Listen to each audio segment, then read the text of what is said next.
नारायण। आप सभी देख रहे हैं हमारा YouTube चैनल श्री धर्मेंद्र जी शास्त्री। इस वीडियो के माध्यम से हम आपको बताने वाले हैं ग्रहण की समस्त जानकारी।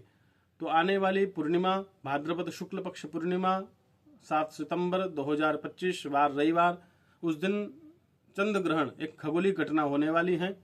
तो वो घटना का किस प्रकार हम और आप सबके ऊपर परिणाम होगा, हमको क्या बचाव करना है, किस प्रकार सावधानियां रखनी है, समस्त जानकारी हम इस वीडियो के माध्यम से प्राप्त करेंगे। तो ग्रहण का जो समय है रात्रि के समय होगा, यानी 9:57 से ग्रहण प्रारंभ होगा, जो मध्य रात्रि 1:26 तक रहेगा।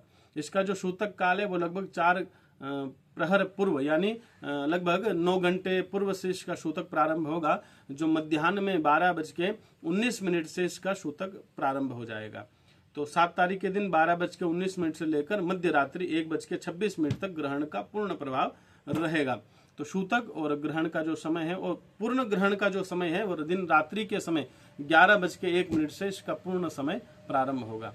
तो इसमें विशेष आपको ध्यान रखना है, इसमें शयन नहीं करना है, सूतक में कोई भोजन नहीं करना है, पका हुआ अन्न नहीं खाना है।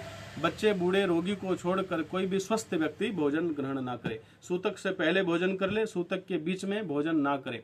पका हुआ अन्न विशेष रूप से निषेध है। बच्चा, बूढ़ा, रोगी है तो उसको रात्रि शाम के समय 6:30-7 बजे तक उसको भोजन करा दे और उसके बाद उसको भी भोजन ना कराए, इसका विशेष ध्यान रखे। यदि भोजन बचता है तो कुत्ते, गाय आदि को खिला दे, अन्यथा उसका वो भोजन पाने योग्य नहीं बचता है।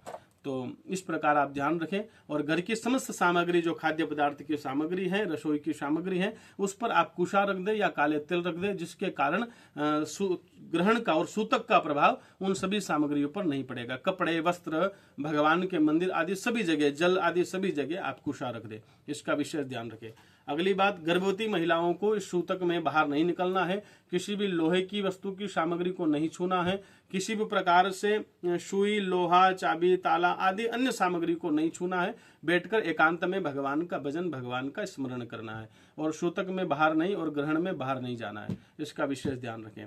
अगली बात, ग्रहण के समय सोना नहीं चाहिए, सोने से घर में दरिद्रता आती है। जब रात्रि 9:57 पर ग्रहण प्रारंभ होगा, तब से लेकर रात्रि 1:26 तक कोई स्वस्थ व्यक्ति है, गृहस्थी है, तो उसको सोना नहीं है। सोने से घर में दरिद्रता आएगी। मलमूत्र त्यागने से उसको बीमारियां हो सकती है। भोजन खाने से पेट आदि संबंधी की बीमारियां हो सकती हैं। मल त्यागने से, मूत्र त्यागने से कीड़े का जन्म मिल सकता है और मैथुन करने से शुकर यानी शुवर का जन्म भी उसको प्राप्त हो सकता है। तो विशेष ध्यान रखें, इन सब चीजों से दूर रहें और किसी भी प्रकार का पत्र, पुष्प, फल ना तोड़े। उस दिन पूरे दिन के लिए ग्रहण के समय मंदिर मूर्तियों को ना छुए। सूतक के समय से लेकर ग्रहण की मुक्ति काल तक किसी भी मंदिर की मूर्ति आदि को ना छुए।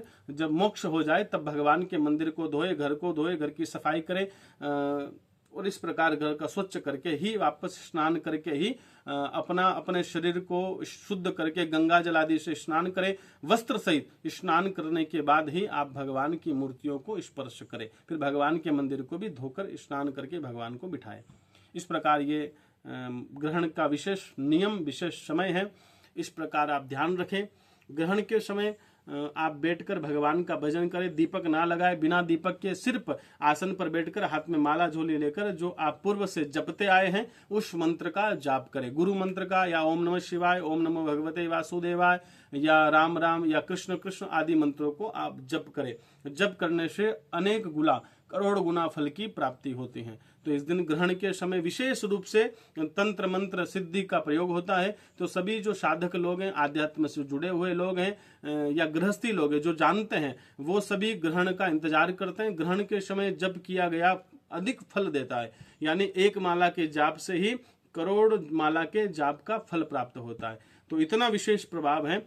तो यदि जो 1.25 लाख जाप करना चाहते हैं वो ग्रहण के समय आपको 3.5 घंटे का समय मिलेगा। 9:57 से लेकर 1:26 तक लगभग 3 घंटे और 28 मिनट का समय आपको मिल रहा है। तो 3.5 घंटे के समय में बैठकर आपको बड़े भाव से जप करना है। इस जाप के करने से इस प्रकार आपको अधिक फल मिल सकता है। तो विशेष रूप से आप ध्यान रखें और ग्रहण का लाभ उठाएं।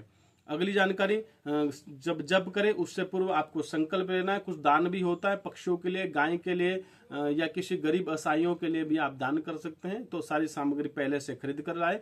अन्न, अनाज, वस्त्र, दक्षिणा आदि सामग्री पहले से खरीद कर लाकर रखे और उसका संकल्प करते हुए छोड़ दे कि मेरा अमुक नाम है, मेरी अमुक गोत्र है, आज के दिन ग्रहण के समय, रात्रि के समय मैं ये दान इन व्यक्तियों के लिए कर रहा हूं, तो इसका मुझे भगवान के चरणों में समर्पित है, इसका मुझे फल प्राप्त हो। इस प्रकार आप दान कर सकते हैं। ग्रहण के सूतक के बाद में आप दान कर सकते हैं। तो इस प्रकार आप करें।